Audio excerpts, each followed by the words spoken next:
के गान के बरभान समय सार परमागम की 101वीं गाथा की बात आरंभ करनी है।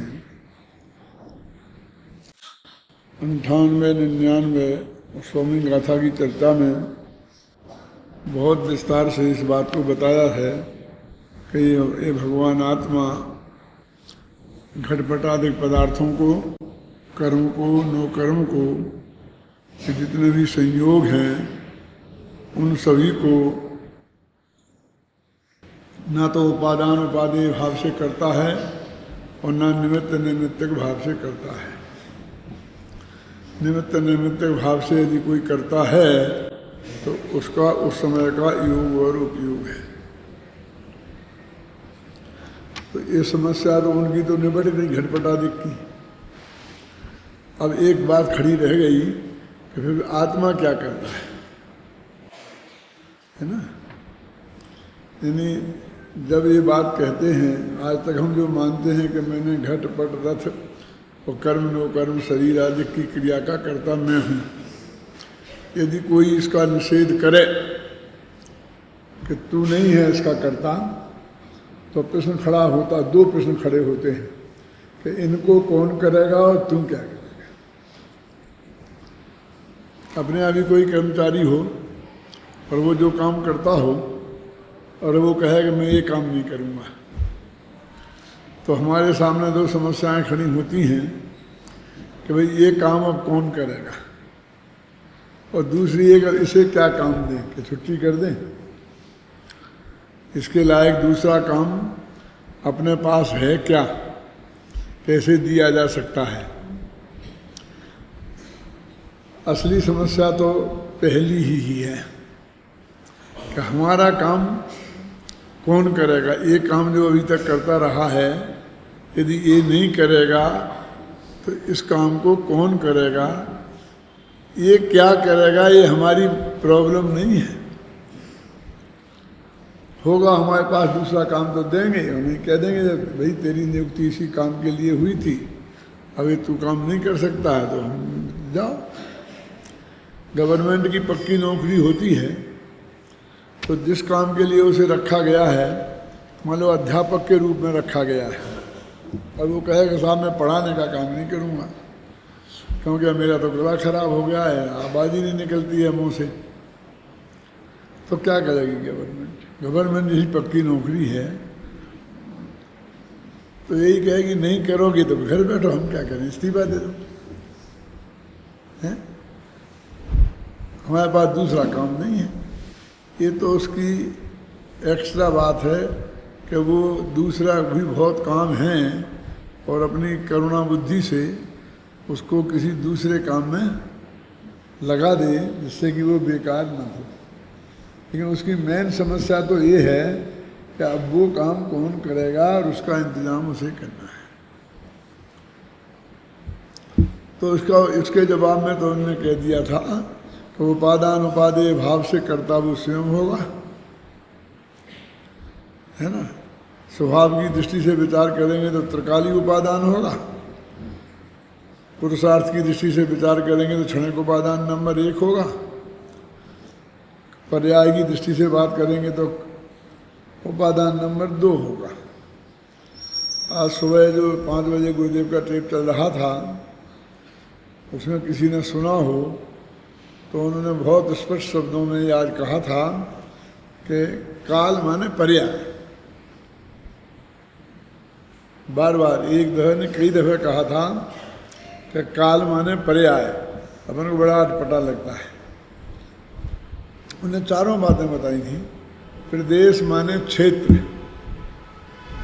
भाव माने गुण, गुण माने भाव, और काल माने पर्याय।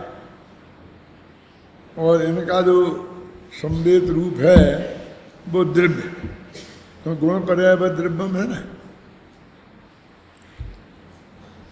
तो ये जो काल है जिसे हम घड़ी घंटा और दिन कहते हैं, ये तो काल द्रव्य का यानी व्यवहार काल है। व्यवहार काल द्रव्य वाला व्यवहार काल। और हाँ, दो द्रव्य तो बिल्कुल अलग अलग हैं। वो काल द्रव्य हमारे परिवर्तन में भले ही निमित्त होगा, लेकिन प्रत्येक वस्तु का जो द्रव्य क्षेत्र काल भाव है, उस काल भाव वाले काल में उस काल का नंबर कैसे आ सकता है? क्योंकि वो प्रत्येक वस्तु के अंदर की चीज है। द्रव्य क्षेत्र काल भाव स्वचतुष्ट है, और वो काल द्रव्य तो पर द्रव्य है। तो फिर अपना स्वकाल, जिसे अपन बोलते हैं ना स्वकाल और परकाल, तो अपनी पर्याय ही वास्तव में काल है। आ गया ना? अपना गुण ही अपना भाव है, अपने असंख्य प्रदेश ही अपना क्षेत्र है, और इन सब में रहने वाली जो वस्तु है वो अपन द्रव्य है। तो यहाँ कह रहे हैं कि हमारी मर्यादा तो नक्की हो गई कि क्या हुआ, हमारे में जो कार्य होगा त्रिकाली उपादान उसका स्वभाव का नियामक माने करता होगा। क्षणिक उपादान नंबर 1 उस विधि का करता होगा। क्षणिक उपादान नंबर 2 तत्समय की योग्यता उस परिकाल का पर्याय का करता होगा। किस काल में कार्य होगा इस बात का नियामक होगा। और आत्मा का तत्समय का योग और उपयोग उसमें निमित्त होगा। ये सब निबट गए वो कहते हैं, है ना? जो भी कार्य हुआ उसमें योग और उपयोग ये उसका निमित्त होगा।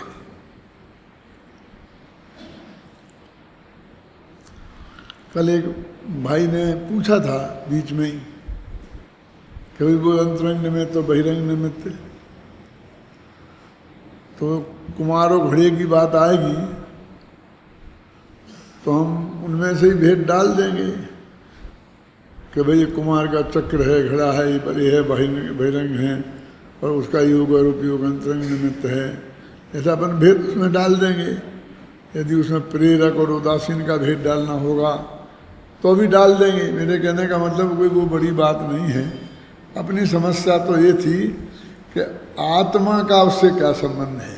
तो आत्मा की जो निमित्तता है वो बताना हमारा उद्देश्य था, उसकी निमित्तता बताना हमारा उद्देश्य नहीं था। क्या कि हमारा उस समय उसमें लगा हुआ योग और उपयोग ही निमित्त है।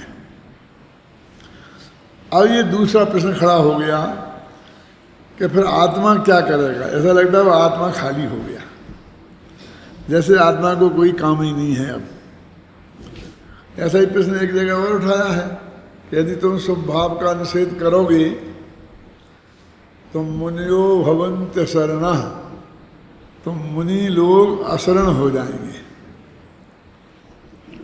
माने उनके लिए कोई काम नहीं बचेगा। इसका मतलब प्रत्येक द्रव्य के लिए काम ही उसकी शरण है। क्या क्या है थिंकिंग तो देखो। माने हमारे पास काम नहीं है तो हम शरण हो गए, काम है तो शरण है हम। क्यों? फिर हमें कोई शरण की तलाश नहीं है। मुनियो भवन्ति शरणः, मुनि अशरण हो जाएंगे। पर ऐसे ये कहा कि आत्मा फिर क्या करेगा। तो उन्होंने कहा भैया आत्मा के पास अपना पूरा काम है ना, वो खाली कहाँ है। ये तो तुम जबरदस्ती माथे पे जो करता ही नहीं था, वो जो उसे करना ही नहीं था वो थोपा था। जिस बारे में आज तक उसने कुछ किया ही नहीं है वो उसके माथे तुमने मढ़ा था। तो वो क्या काम है आत्मा का परमानेंट कि जो वो करेगा। उसका जवाब इस गाथा में दिया है। देखो इसकी उत्थानिका में ही लिख दिया है, ज्ञानी ज्ञान शैव कर्ता स्यात्, कि ज्ञानी जानने का काम करेगा और क्या करना है। ज्ञानी ज्ञान शैव कर्ता स्यात् है ना, कि ज्ञानी ज्ञान का ही करता होगा। सारी जो जगत में प्रश्न खड़ा होता है कि फिर ज्ञानी करेगा क्या, कोई करेगा क्या, ये इसलिए होता है कि ज्ञान को हम कोई काम ही नहीं मानते। और मैं जो हमेशा कहता रहता हूँ वो उदाहरण अभी नहीं देना चाहता हूँ। ज्ञान भी काम है, ज़्यादा महत्वपूर्ण काम है।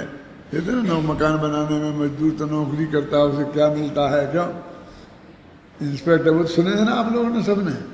अब वो नहीं कहना चाहता हूँ। क्यों कि वहाँ भी वो जो ज्ञान करना है वो भी कोई एक स्पेशल उसका ज्ञान, उसके ज्ञान संबंधी बात है। तो वो वास्तव में भी पर में उलझाने वाला काम है। वो वास्तव में फ्री का है। यहाँ तो कौन सा ज्ञान लेना है? क्या क्या बोला है? बोलो मत, बोलो मत, बोलने में नुकसान है।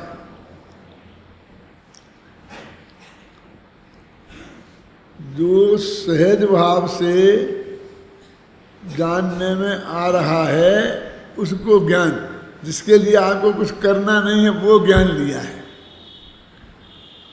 क्या वहाँ तो काम अपने माथे पे काम सवार हो गया ना। कौन सा? कि वो इंस्पेक्टर ने मजदूरों को जाना और बड़े ऑफिसर ने इंस्पेक्टरों को जाना और बड़े ऑफिसर को मालिक ने जाना, तो मालिक के माथे पे कम बोझा रहता है ना। तो बोझे वाला ज्ञान नहीं है, इसलिए वो उदाहरण नहीं चाहिए। क्या ये बिना बोझे वाला ज्ञान है, इसलिए उदाहरण वो चुनो। वो उदाहरण इसमें दिया है, मैं अपनी तरफ से नहीं देता हूँ। आपको अपन पढ़ लेते हैं उसकी वो टीका, पहले गाथा पढ़ लें, टीका में दिया है उदाहरण, तो आपके ख्याल में आएगा। जे पौगल दब्बाणम परिणामा होन्ति नाणया वर्णा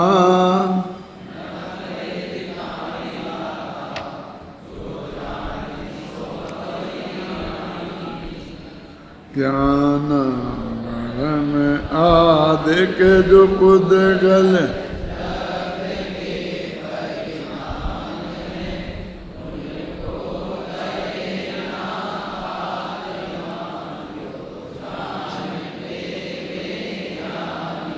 ज्ञान वर्ण आदि पूरे द्रव्यों के जो परिणाम हैं उन्हें है भगवान आत्मा करता नहीं है। उन्हें जो मात्र जानता है वो ज्ञानी है। ये तो लिखा ना। अभी 75वीं गाथा से इसकी तुलना अपन करेंगे। पहले मैं जो बात आपको दिखाना चाहता हूँ वो दिखा देता हूँ। जिस प्रकार गोरस के द्वारा व्याप्त होकर उत्पन्न होने वाले दूध, दही और गोरस के ही खट्टे मीठे परिणाम हैं, उन्हें तटस्थ भाव से जानने वाला ज्ञाता दृष्टा पुरुष उनको करता नहीं है। उसी प्रकार पुद्गल द्रव्य के द्वारा व्याप्त होकर उत्पन्न होने वाले ज्ञानावरणादि कर्म पुद्गल द्रव्य के ही परिणाम हैं, उन्हें तटस्थ भाव से जानने वाला ज्ञाता दृष्टा ज्ञानी जीव उनको करता नहीं है। एक तटस्थ भाव से जानने वाला। अब वो उदाहरण यहाँ पर निकल गया ना। कौन सा? तो तटस्थ भाव कहाँ है? वो तो निकाल देगा, तुमने नहीं देखा, घाटा हो गया मालिक। वो तो जो देखने जानने वाले हैं ना, वे तो खुद आकुलित होंगे और दूसरों को आकुलता पैदा करेंगे। यहाँ कौन सा ज्ञानी है? कौन सा ज्ञानी जानने वाला है? कभी मैं ऐसे कर्म बांधूं और ऐसे कर्म नहीं बांधूं, ऐसे विकल्प वाला ज्ञानी नहीं है। क्या? जो बने सो जान लिया। नरक गति बनी तो नरक गति जान ली, देव गति बनी तो देव गति जान ली। क्या नहीं नहीं नहीं ऐसा नहीं, मैं ऐसे करूं, कोई चेंज हो सकता है तो चेंज करूं, और नहीं हो सकता है, गति बंध नहीं छूटता है, तो स्थिति में ही अपकर्षण ही कर दूं। क्यों करना नहीं हो तो आपको कहेगा ना कि नहीं नहीं वो तो भैया वो तो नरक गति बन गई, अब वो तो कम नहीं हो सकता है। तुम कहो तो जेल की सज़ा कम हो सकती है, जो आजीवन कारावास है वो 10 साल में बदल सकता है। क्यों? 10 साल वाला 2 साल में रह सकता है। 33 सागर की आयु बनी थी तब वो अभी 84,000 वर्ष की रह सकती है। मान इतनी गुंजाइश है, वो गुंजाइश नहीं है कब तुम्हें नरक में नहीं जाना पड़े। नरक में तो जाना ही पड़ेगा। अब तो इसके लिए तुम ट्राई करो। वो ट्राई करने वाला जानना नहीं है यार। ऐसे आगे बहुत आएगा कि एक विद्यार्थी पढ़ रहा है, अध्यापक पढ़ा रहा है, और उसको तटस्थ भाव से दूर बैठा आदमी ये जान रहा है उसका कि अध्यापक पढ़ा रहा है, ये विद्यार्थी पढ़ रहा है। ऐसा नहीं कि अच्छा पढ़ा रहा है कि बुरा पढ़ा रहा है, नहीं, इसमें अध्यापक को थोड़ा समझा दूँ, विद्यार्थी से कह देंगे तो उद्दंडता नहीं करें, ऐसा नहीं, ऐसा जानने वाला नहीं। क्या बस जो हो रहा है उसको जानने वाला, जिसको आप जानना ही नहीं मानते हैं। कहते 24 घंटा आपका वो काम है, बस वो करो, ये करें कि जिससे कुछ होगा ही नहीं। अरे इससे मोक्ष होगा, क्यों? जो मोक्ष है ना ऊपर वाला, मोक्ष की बात नहीं कर रहा हूं मैं। तेरे जो कर्तृत्व और भोक्तृत्व के भाव का जो बोझा तेरे माथे है, उससे यही अभी मोक्ष हो जाएगा।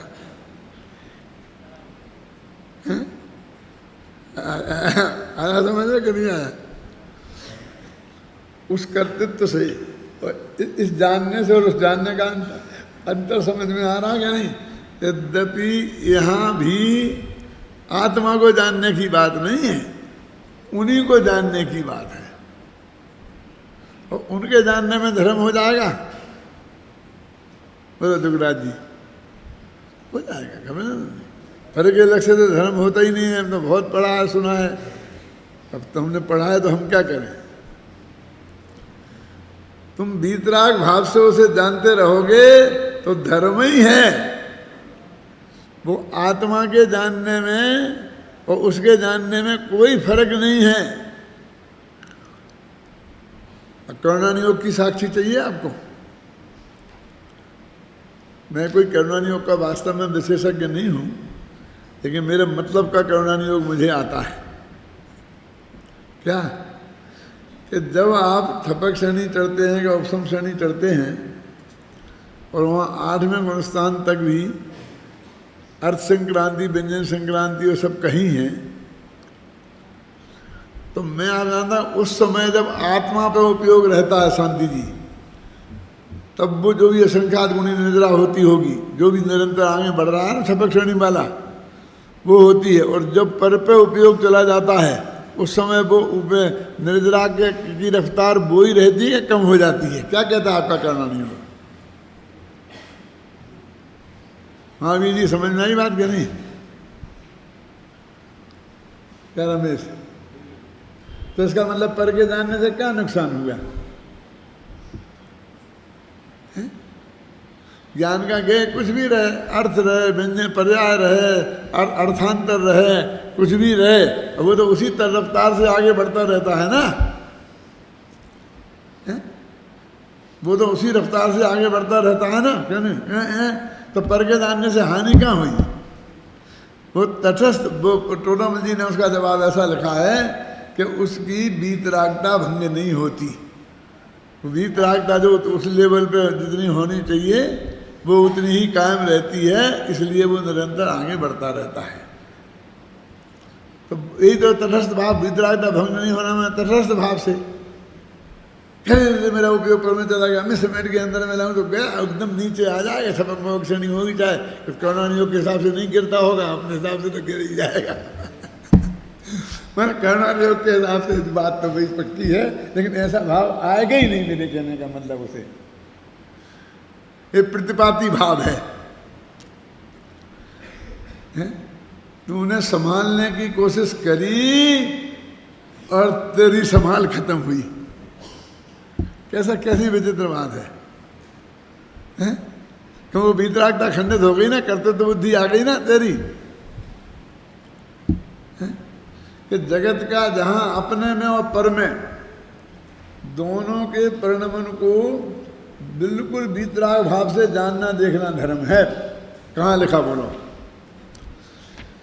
जिन लड़कों ने कर्ता कर्म अधिकार पढ़ लिया है, शास्त्री फाइनल वालों ने, सेकेंड ईयर वाले तो अभी नहीं पढ़े, अगली साल पढ़ेंगे तो क्यों?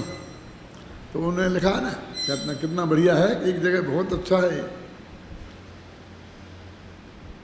ना, ज्ञानी जानन्नपि याम स्वपर परिणतिम पुद्गलश्चाप्य जानन, ज्ञानी अपनी ओर परिणति को जानता हुआ प्रवृत्ता है और पुद्गल नहीं जानता हुआ प्रवृत्ता है। तो स्व और पर की परिणति को जानता हुआ प्रवृत्ता लिखा ना, तो स्व की परिणति को जानता हुआ प्रवर्तना धर्म होगा और पर की परिणति को जानता हुआ प्रवर्तना अधर्म होगा, ऐसा है?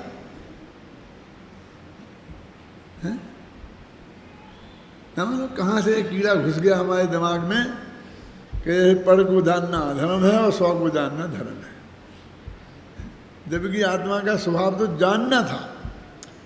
और किसको जानना? सब कुछ, सर्वज्ञत्व शक्ति थी, सर्व प्रकाशगत्व शक्ति थी, हाँ कहीं कोई भेदभाव था ही नहीं, और हमने एक नया भेदभाव खड़ा कर लिया। क्या अभी करने में तो ऐसा भेद है कि स्व का करना और पर का नहीं करना। अरे करने में भी नहीं है। अब घबराना नहीं, जरा सुनना। वो तो अब जो होता है अपने में उसी को करना कहते हैं, करने का बोझा नहीं है वहाँ। जैसे जानने का बोझा नहीं है ना स्व और पर का, जैसा पर का करने का बोझा नहीं है, और अपने जो परिणमन के कर्ता आपन हैं उसका भी रंच मात्र बोझा नहीं है कि नहीं वो तो करना ही पड़ेगा, पर का नहीं, अपना तो करना ही पड़ेगा, पर को नहीं तो आत्मा को तो जानना ही पड़ेगा। क्यों? दूसरों के बच्चों को पाल पोषे नहीं तो अपने मखर के बच्चों को तो पालना ही पोषना पड़ेगा। अणुवृत्तों में भी ये सुविधा है। क्या सुविधा है? कि भाई पर विवाह करने त्वरिका गमन आता कि नहीं आता, कि दूसरों का विवाह करने की चिंता में उलझना तो अणुवृत्ति नहीं हो सकती। कुछ लोग होते हैं सारी दुनिया के ठेका लेके चलते हैं, होते हैं ना, उन्हें काम ही ये होता है। ऐसा नहीं कि वो उसके एजेंट हैं और उससे उन्हें कुछ पैसा मिलता है, ये उनका शौक है, और कभी कभी तो उसे परोपकार कहते हैं। क्या? लेकिन हमारे शास्त्र में आज्ञा है कि अपने बच्चों की तो तुम कर सकते हो, दूसरों की नहीं कर सकते हो। क्यों? क्यों नमेश जी? क्यों? कभी तो तेरी वो तो जिम्मेवारी है, जिम्मेवारी का काम तो निपटाना ही पड़ेगा।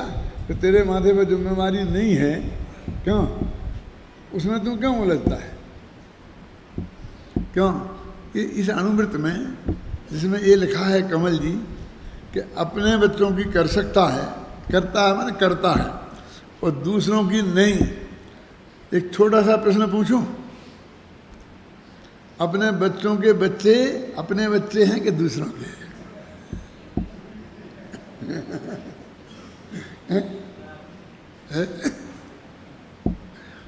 उत्तर तो समझ में आ गया होगा। जब हमारी सिद्धार्थ में प्रभाती इसकी शादी होनी थी तो हम खोजते थे, तो हमारे पिताजी हमसे पूछते थे बार बार, सच्ची घटना बता रहा हूँ मैं आपको, गद्दी पे बैठ के, कि क्या हुआ भैया? बेटा वहाँ गए थे उदयपुर लड़का देखने के लिए, तो क्या हुआ?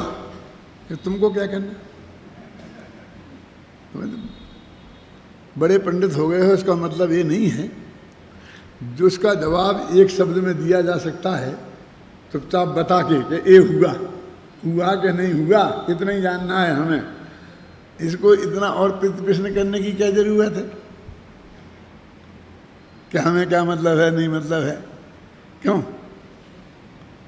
तो मैं कहता, देखो मैं इसलिए कहता हूँ कि अब तुम क्यों इस बोझे पर लेके उठे हो? जब शांति से तुमने निर्वृत्ति ली है अपना स्वाध्याय करने के लिए, तो तुम अपना पूरा स्वाध्याय करो। तुम्हारे बच्चे तो निपट गए ना, जैसे भी निपटे, अच्छे बुरे, अब निपट गए ना। तो तुम क्या समझते हो कि हम अपने बच्चों का कर ही नहीं पाएंगे? अब हम अपना निपटा लेंगे, तुमने अपना निपटा दिए। कि क्या हो गया पूछ गया, बोल लिया तुम। अगर पिताजी थे डांट सकते हैं ना। मैंने कहा होता है कि यदि तुम हमारे बच्चों की चिंता करोगे तो हमें अपने बच्चों की चिंता करना पड़ेगी। आप समझ में आई ना? इसलिए हम कहते हैं कि तुमने अपना निपटा दिए, हम अपना निपटा लेंगे और बच्चे अपने निपटाएंगे, क्यों किसी के दूसरे के माथे की बात करते हो। तो ये निश्चय में तो अपना अपना करता है ही, लेकिन व्यवहार की सीमा मान लो है अपने की, तो अपने परिवार तक ही है। और अपना परिवार माने पुराने जमाने का नहीं, जो आज के जमाने का। क्या जो जैसे कहते हैं ना कि आप गवर्नमेंट की नौकरी करोगे तो आपको रेलवे का टिकट फ्री मिलेगा और इलाज फ्री मिलेगा, आपको और आपके परिवार को। तो किन किन का मिलता है हमें, बोलो।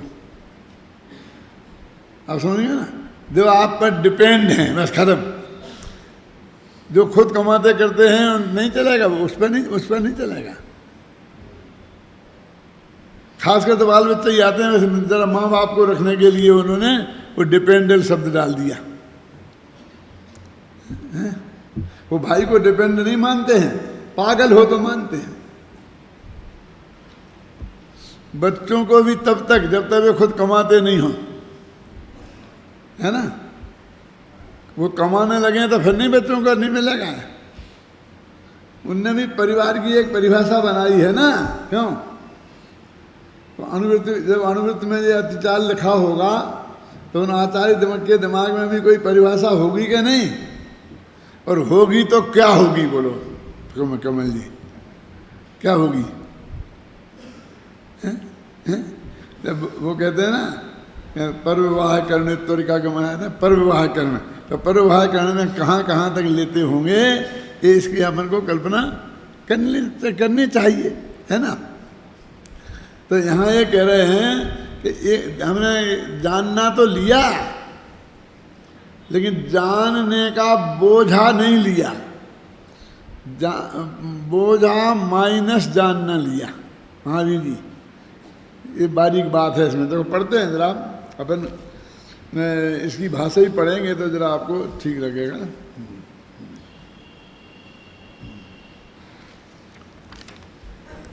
जिस प्रकार गोरस के द्वारा प्राप्त उत्पन्न होने वाले दूध, दही और गोरस के ही खट्टे मीठे परिणाम हैं, उन्हें तटस्थ भाव से जानने वाला ज्ञाता दृष्टा पुरुष उनको करता नहीं है। क्या कह रहे, गोरस जानते कैसे बोलते हैं, गाय का रस। गाय का रस ऐसा नहीं कि उसे निचोड़ के निकालना, तो कोई जो खून हड्डी मड्डियों का रस निकाल डालो तुम। जो गाय से दूध पैदा होता है ना, उसको गोरस बोलते हैं, गाय का रस। अब उससे जो दही बना, तो अपन ने यहाँ तो नाम बदल दिया, दूध की जगह दही कह दिया, लेकिन वो गोरस में उसे भी गोरस कहेंगे। फिर दही से छाछ बनी, मक्खन बना, तो उसे भी गोरस कहेंगे। फिर उसमें से घी निकला तो उसे भी गोरस कहेंगे। फिर मावा बनाया तो उसे भी गोरस कहेंगे। फिर छेना बनाया तो उसे भी गोरस कहें। आप समझ गए ना, गोरस माने दूध और दूध से निष्पन्न हुए सभी पदार्थ।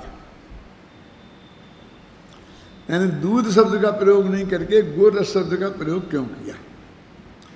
अब वो कहते हैं कि दूध का जो दही बना वो किसने बनाया है? कभी माताएं बहनें बनाती हैं, होशियार माताएं बहनें होती हैं तो बढ़िया दही जमता है, और होशियार नहीं होती हैं तो बढ़िया नहीं जमता है, क्यों। और वो जो जामन डालते हैं उसने बनाया।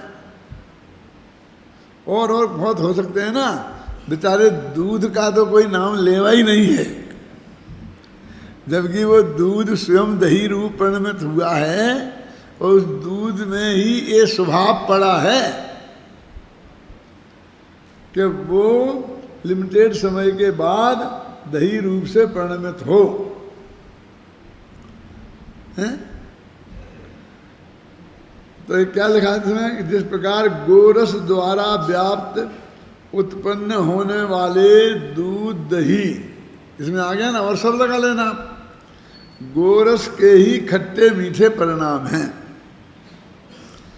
खट्टा दही और मीठा दूध, उन्हें तटस्थ भाव से जानने वाला पुरुष, वो जमाने वाली अम्मा नहीं लेना, क्या कि जो बढ़िया जम जाए, दही बन जाए, इसमें छाछ में बढ़िया अच्छा से देख से मक्खन निकल आए, ऐसे विकल्प वाला पुरुष नहीं लेना। उन्हें तटस्थ भाव से जानने वाला ज्ञाता दृष्टा पुरुष उनको करता नहीं है।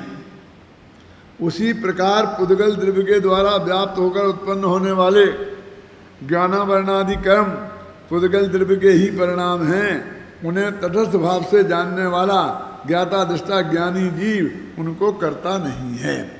अब अपना रोजीने का उपदेश ही चलता है, ये बुरे कर्म मत करो, अच्छे कर्म करो, बुरे कर्म मत करो, अच्छे मत करो, पाप बांधोगे तो नरक जाओगे इसलिए पुण्य बांधो, हैं? तो नहीं साहब, वो बात तो स्मारक के बाहर होती होगी क्या कि पाप मत बांधो पुण्य बांधो, हमारे यहाँ तो कोई नहीं बांधो। अच्छा, बहुत बड़ी बात होती है तुम्हारे यहाँ, लेकिन तुम कौन होते हो बांधने वाले हो नहीं बांधने वाले, ये बात कहाँ होगी फिर? हैं? अच्छा नहीं बांधे, अच्छा हम नहीं बांधते कि ना तुम बांधो और ना तुम नहीं बांधो, क्या है? बंधे तो वीतराग भाव से उसे जान लो और नहीं बंधे तो वीतराग भाव से उसे जान लो। इसका नाम जानना है, इसका नाम धर्म है। इसलिए तो कहते हैं ना, टोडरमल जी ने लिखा है, बहुत बढ़िया वाक्य है, मैंने उसे अलग छांट करके उसमें भी लिखा था जब अपना पीएचडी की शोध में, उस किताब के सबसे ऊपर पहले पेज पे, कि जिस भाव से वीतरागता खंडित नहीं हो ऐसा जानना वो सम्यक ज्ञान है। जिस भाव से वीतरागता ना खंडित ना हो ऐसे श्रद्धान वो सम्यक श्रद्धान है, और जिसमें वीतरागता खंडित ना हो ऐसा आचरण वो सम्यक चारित्र है। तीनों में वीतराग शब्द का प्रयोग किया है, ख्याल में है ना, वीतरागता ऐसा टोडरमल जी ने कहा है। तो इसलिए कहते हैं कि वो वीतराग भाव से जानना, इसलिए जैन धर्म को अपने वीतरागाय नमः लिखते हैं बही में, दरवाजे पे, सर्वज्ञाय नमः कहीं नहीं लिखा। जैन धर्म का वीतरागता ये चिन्ह है, क्योंकि सारा जगत राग को धर्म मानता है ना। तो हमारा धर्म राग रूप नहीं है। अब राग में मिथ्यात्व भी आ जाता है, राग कहो चाहे क्रोध कहो, इन सब में चार चीजें आ जाती हैं, मिथ्यात्व, अवरति, प्रमाद और कषाय। जहाँ टोडरमल जी ने ये लिखा ना कि जिन्हें दुखी नहीं होना हो वे कषाय नहीं करें, उसका अर्थ कषाय नहीं करें ये नहीं है, उसका अर्थ है मिथ्यात्व, अवरति, प्रमाद और कषाय नहीं करें। और गोमरसार में जहाँ लिखा है ना, योगा पैरी प्रदेशा और ठिदी अनुभागा कषाय दो होंती, वहाँ भी कषाय शब्द का अर्थ कषाय नहीं है, वहाँ भी मिथ्यात्व, अवरति, प्रमाद और कषाय। तो एक आप कहोगे कौन से न्याय से, कौन सी डिक्शनरी से? तो क्योंकि 5 कारण हैं बंध के, मिथ्यात्व, अवरति, प्रमाद, कषाय और योग। तो जब कषाय बोला तो उसका अर्थ समझना कषायांत, कषाय है अंत में जिसके वे सब, वो 3 कारण बंध के नहीं है इस अर्थ में थोड़ी कहा। क्या समझे? ये बहुत बड़ी गलती है जो बड़ों बड़ों से हो जाती है। जो अन्ना जी ने बताया था क्लास में, उनने गलती की थी ऐसा नहीं कह रहा हूं मैं, वो उनने तो इसी आशय से कही थी जो मैं कह रहा हूँ। लेकिन हमारे बहुत बड़े आचार्य ने इस बात पर बहुत वजन दिया कि मिथ्यात्व बंध का कारण नहीं है, कषाय बंध का कारण है, क्योंकि गोमरसार में भी लिखा है कषाय से बंध होता है, और मोक्षमार्ग प्रकाशक में, तुम्हारे मोक्षमार्ग प्रकाशक में भी लिखा है कि जिन्हें दुखी नहीं होना हो वो कषाय नहीं करें। तो आप ये कहेंगे कि नहीं हम तो नहीं मानने तुम्हारा क्या होता है, क्योंकि मिथ्यात्व के गए बिना कषाय नहीं करने का कोई अर्थ ही नहीं होता। कषाय छूटती ही नहीं है, कषाय तुम करो नहीं करो तुम्हारे हाथ में है ही नहीं। छूटने का क्रम ऐसा है कि पहले मिथ्यात्व छूटती है, फिर अवृत्ति छूटती है, फिर प्रमाद छूटता है, फिर कषाय छूटती है। ख्याल में है ना? इसलिए वही अर्थ है, इसमें बिल्कुल घबराने की जरूरत नहीं है। और लोग फिर एकदम सारी दुनिया ना समझ अध्ययन तो है नहीं। हाँ लिखो लिखो लोकनाथ का की लाइन में लिखो लिखो जननी सुखी होना, और कितनी अच्छी बात है। अब ये इसका ही विरोध करते हैं, इसका विरोध कर रहे हैं कि इसका अर्थ बता रहे हैं? इसका विरोध कर रहे हैं कि इसका अर्थ बता रहे हैं। तो इसका अर्थ तो ये है, देखो क्या चल रहा था अपना, जिस प्रकार गोरस के द्वारा व्याप्त होकर उत्पन्न होने वाले दूध दही गोरस के ही खट्टे मीठे परिणाम हैं, उन्हें तटस्थ भाव से जानने वाला ज्ञाता दृष्टा पुरुष। अब तो उन्हें जानना, तो पर के जानने का निषेध एक बात तो दी आ गई कि उनके जानने में कोई अधर्म नहीं है, उनके जानने का समर्थन आ गया। क्या उन्हें नहीं जानने वाला पुरुष नहीं, उनको करता नहीं है, उनका करता नहीं है, वो कभी ने क्या किया नहीं किया उसके zaman। और उसी प्रकार पुद्गल द्रव्य के द्वारा व्याप्त होकर उत्पन्न होने वाले ज्ञानावरणादि कर्म, यानी पुद्गल द्रव्य ही उनका करता है, द्रव्य के ही परिणाम है। उन्हें तटस्थ भाव से जानने वाला ज्ञाता दृष्टा ज्ञानी जीव उनको करता नहीं है, और जो उनका कर्ता बनता है उसमें तो अपने अज्ञानी कहते हैं। ज्ञानी और अज्ञानी की परिभाषा में कोई फर्क थोड़ी है। तटस्थ भाव से जाना तो ज्ञानी, और उसमें इन्वॉल्व हो गया तो अज्ञानी बस। किंतु जिस प्रकार वह गोरस को देखने जानने वाला पुरुष गोरस को देखने जानने में व्याप्त होकर मात्र उसे देखता जानता ही है। देखो, गोरस के जानने में व्याप्त होकर, गोरस में नहीं। यदि गोरस में व्याप्त हो गया होता दादा तो क्या होता कि जब उसे अपन चढ़ाते गर्म करने के लिए तो अपना ज्ञान भी गर्म हो जाता। वो गोरस के जानने रूप परिणाम में, तो वो जानने रूप परिणाम तो आत्मा का ही है, तो अपना द्रव्य अपनी पर्याय में व्याप्त हुआ, इसमें कौन सा गजब हो गया?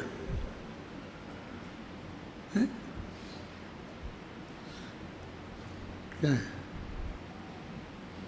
जब कोई शिकायत लेकर आता है अपने पास कि साहब ये लड़का हमारी तरफ बहुत देखता है, घूर घूर के देखता है, तो कहते बेटा तुझसे कुछ छेड़खानी तो नहीं की, तेरे से कुछ कहा तो नहीं? कहते नहीं, कहा तो कुछ नहीं, बोला भी एक शब्द नहीं और कोई चेष्टा भी नहीं की, तो छोड़ा ना। अब दुनिया अब क्या करोगे? इसमें उसका ही थोड़ी पूरा कसूर है, थोड़ा तुम्हारा भी है। मेरी क्या गलती है कि तुम सुंदर हो ना?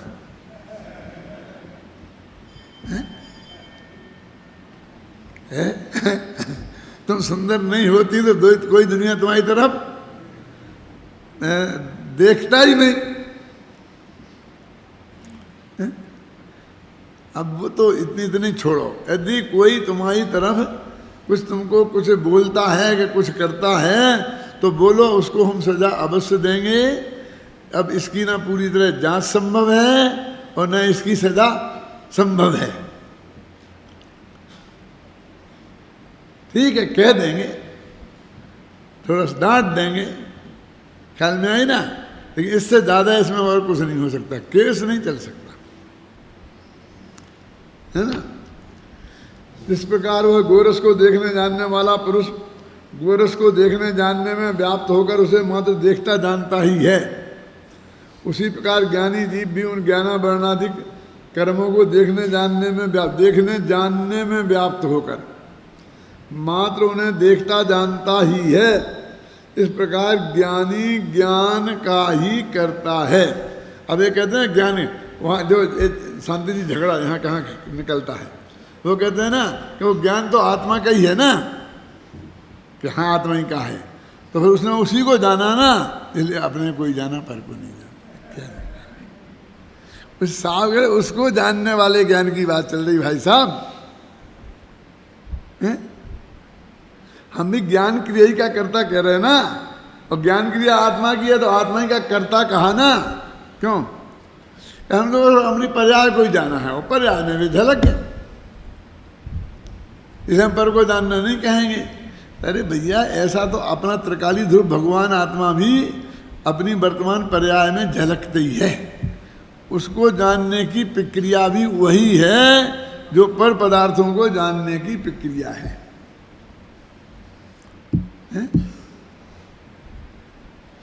मेरे कहने का मतलब ये है कि स्व और पर के जानने में इस टाइप का हम भेद नहीं कर सकते किसी के, कहीं भी हमारे चित्त में वो भेद है तो वो गलत है।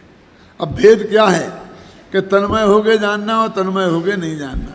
और तन्मय होके जानने का तो अर्थ से तन्मय मनो उपयोग की एकाग्रता नहीं। तन्मय का अर्थ ये मैं हूँ ऐसी प्रतीति पूर्वक, और ये मैं नहीं हूँ ऐसी प्रतीति पूर्वक। ये मैं हूँ ऐसी प्रतीति पूर्वक जानना, उसका नाम है तन्मय होके जानना। और ये मैं नहीं हूँ ऐसी प्रतीति पूर्वक जानना, उसका नाम है अतन्मय होके जानना। बस खत्म, इतनी सी बात है। तो ये तो बात प्रतीति की है। ये जो अंतर है वो तो प्रतीति का है, माने श्रद्धा का है। ये अंतर जानने की क्रिया का नहीं है और राग वाली क्रिया का नहीं है। राग की बात भी नहीं है। राग तो भूमिका अनुसार पर पदार्थों के प्रति जिस भूमिका में जितना होना होगा वो होगा, और जहाँ नहीं होना होगा वहाँ नहीं होगा। जैसे कि चौथे गुण स्थान में बहुत होगा स्त्री पुत्र आदि के प्रति, पांचवें में कम होगा, छठवें सातवें बिल्कुल नहीं होगा स्त्री पुत्र आदि के प्रति, शिष्यादि के प्रति होगा, आगे जाकर के बिल्कुल ही नहीं होगा, 13वें गुण स्थान में बिल्कुल ही नहीं होगा। वो फर्क है। लेकिन तन्मय होके जानना और नहीं जानने में कोई फर्क नहीं है। और अज्ञानी तन्मय होके जानता है, बस अज्ञानी ये मानता है कि जिसको मैंने जाना ये मेरा है।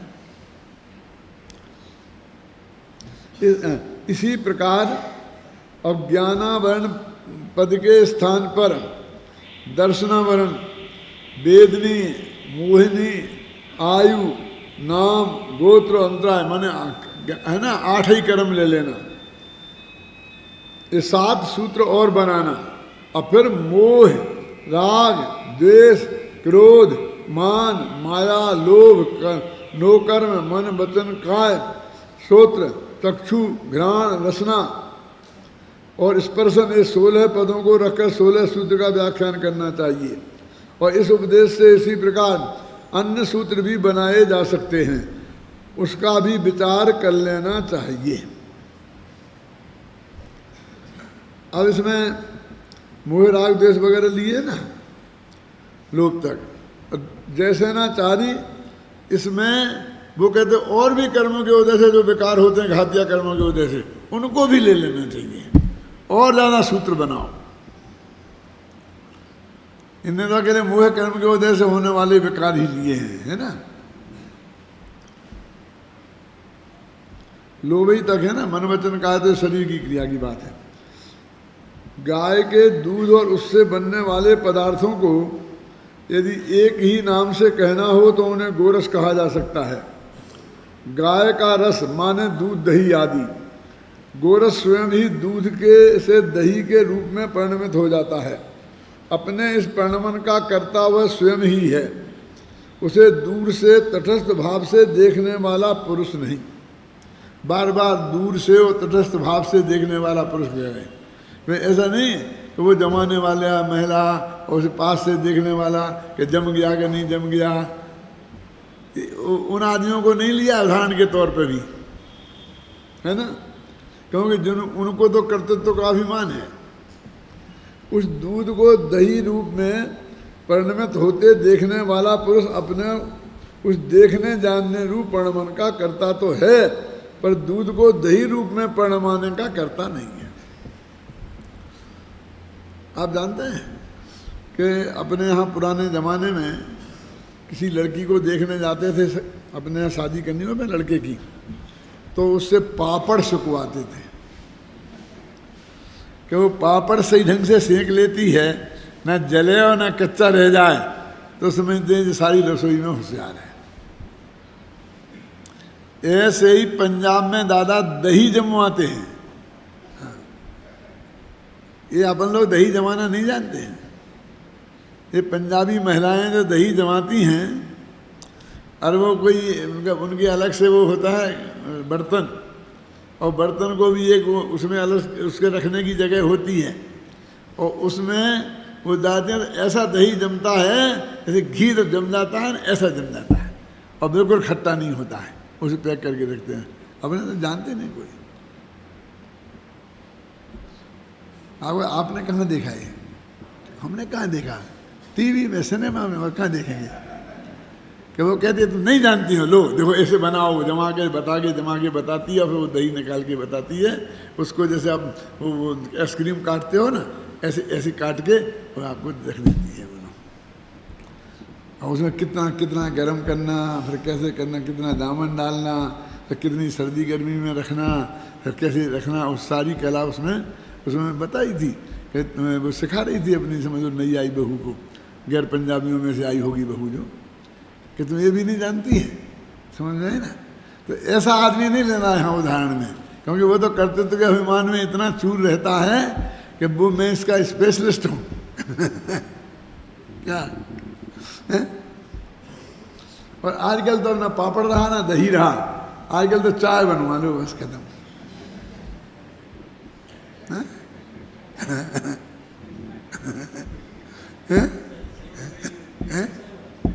क्यों? इसी प्रकार ना, कहाँ पर लिख हो गया ना, इसी प्रकार कारवाण वर्णाएं ज्ञानावरणादि कर्मरूप स्वयं ही परिणमित होती हैं। उन्हें जानने वाला ज्ञानी जीव उन्हें जानने वाला रूप अपनी ज्ञान परिणति का तो करता है, पर उनके परिणमन का करता नहीं है। उनके परिणमन का तो वह ज्ञाता दृष्टा ही है, करता धरता नहीं। गाथा 101 में जो आया ना, अब अगली गाथा की बात चलेगी। ये देखो, ये जो 575वीं गाथा में ये बात कही थी ना, कम्मस्य परिणामम नो कम्मस्य तहिव परिणामम न करेदि एव मादा जो जानेदि सो हवदि नानी। तो उसमें और इसमें क्या फ़र्क है, ये मैंने इसमें लिखा है, इसमें से देखते हैं अपन क्या लिखा है। आपके पास किताब है दूसरी वाली?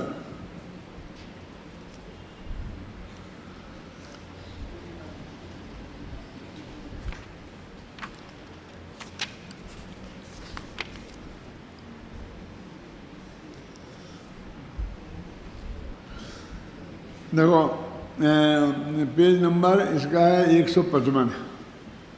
इसी प्रकार का भाव 75वीं गाथा में आया है। वहाँ कहा है कि कर्म के परिणाम को, नो कर्म के परिणाम को जो करता नहीं मात्र जानता है वह ज्ञानी है। और यहाँ यह कहा जा रहा है कि ज्ञानावरणादि कर्मों को करता नहीं है, मात्र जानता ही है, वह ज्ञानी है। दोनों में कोई अंतर नहीं है, क्योंकि यहाँ अद्यपि गाथा में अकेले ज्ञानावरणादि कर्मों की ही बात की है, तथा प्रकरण के अनुसार उन सभी को लेना चाहिए जिनकी चर्चा 98 से 100वीं गाथा तक की गई है। वो सब बातें लेना चाहिए। तात्पर्य इसमें फ़र्क इतना है कि उसमें लिखा है तटस्थ भाव से जानने वाला, ये विशेषण इसमें विशेष जोड़ा गया है। वहाँ सिर्फ जानने वाला लिखा है, और यहाँ तटस्थ भाव से। देखो ये जो समय सार में, प्रवचन सार में एक शक्तियाँ और नए निकाले हैं ना, तो इस नयों में कि शक्तियों में कि एक जानने वाला, एक करने वाला, और इसे तटस्थ भाव से जानने वाला पुरुष, नयों में है ना, 3 जगह है, 3 जगह वो बात है। तो वो जो यहाँ तटस्थ भाव से जानने वाली बात वो उस नए से कही गई है, ये बात है। तात्पर्य है कि ज्ञानी जीव घटपट रथादि पर पदार्थों का इंद्रियों, क्रोधादि द्रव्य कर्मों, शरीर आदि नो कर्मों को भी करता नहीं, मात्र जानता ही है। इस प्रकार इस गाथा में द्रव्य कर्म, नो कर्म आदि सभी आ गए। गाथा में ज्ञानावरणादि द्रव्य कर्मों की बात है, और आप क्रोधादि द्रव्य कर्मों की बात कर रहे हैं, है ना। पिछली गाथाओं में क्रोधादि शब्द का प्रयोग किया गया है। कहाँ? ये 3 गाथाएं, और इस गाथा में ज्ञानावरणादि शब्दों का प्रयोग है। अब ये समझना, इस मामले में भी हर जगह बहुत बारीकी है। जब क्रोधादि कहते हैं तो हमारा ध्यान भावों की तरफ होता है। कसायों की तरफ होता है, क्योंकि क्रोध मोहिनी कर्म का उदय से होने वाला भाव है, ख्याल में है ना। और जब ज्ञानावरणादि कहते हैं तो हमारा पास द्रव्य की तरफ हमारा भाव होता है। ज्ञानावरणादि कहते हैं तो वो द्रव्य कर्मों के संदर्भ में कहते हैं, क्रोधादि कहते हैं तो भाव कर्मों के संदर्भ में कहते हैं। मोटा वर्गीकरण है, लेकिन यहाँ इस कर्ता कर्म अधिकार में बहुत बारीकी से कहीं क्रोधादि कहा और फिर भी द्रव्य कर्म लिए। खासकर इस प्रकरण में आगे पीछे से आप देखना, क्योंकि द्रव्य क्रोध भी तो होता है। अपन क्रोध शब्द बोलते हैं तो अपन समझते हैं कि क्रोध नाम का अकेला भाव, लेकिन एक जैसे ज्ञानावरणादि कहा ना, तो अन्ना जी ने बोला था ना कि अकेली तुम 8 ही कर्म नहीं लेना, 148 प्रकृतियां हैं, वे भी तो कर्म है ना। अब 148 कर्मों के नाम गिनाओ, तो उसमें एक क्रोध नाम का द्रव्य कर्म आएगा। क्या हुक्म चंद जी समझ में आया कि नहीं आया? आएगा कि नहीं आएगा? एक मान नाम का द्रव्य कर्म आएगा, जो कारमान वगैरह से बना हुआ है, बिल्कुल प्योर, यानी पुद्गल का बना हुआ गुस्सा,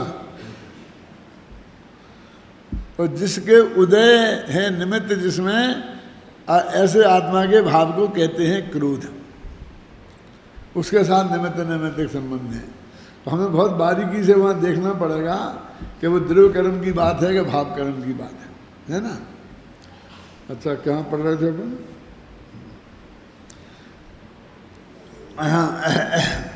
आचार्य अमृतचंद्र और जयसेन तो इस गाथा के आधार पर ने 23 गाथाएं और भी बनाने की बात करते हैं। इस तरह वे तो यहाँ क्रोधादि शब्द में भी उन सभी को समाहित कर लेना चाहते हैं जिनकी यह ज्ञानी आत्मा जानता तो है, करता नहीं, तटस्थ भाव से।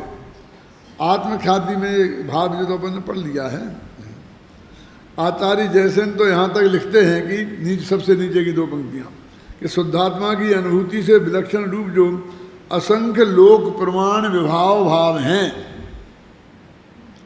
उन सभी को क्रोधादि में ले लेना चाहिए, असंख्य गाथाएं बनाना चाहिए। तात्पर्य यह है कि ज्ञानी आत्मा उन सभी को जानता ही है, करता नहीं है।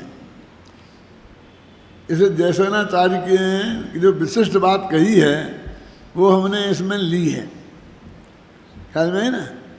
विशिष्ट बात इसी के संदर्भ में दादा, ऐसा नहीं करने यहाँ वहाँ करते करते कोई दूसरी बात लिख दी तो वो प्रकरण यही चल रहा है।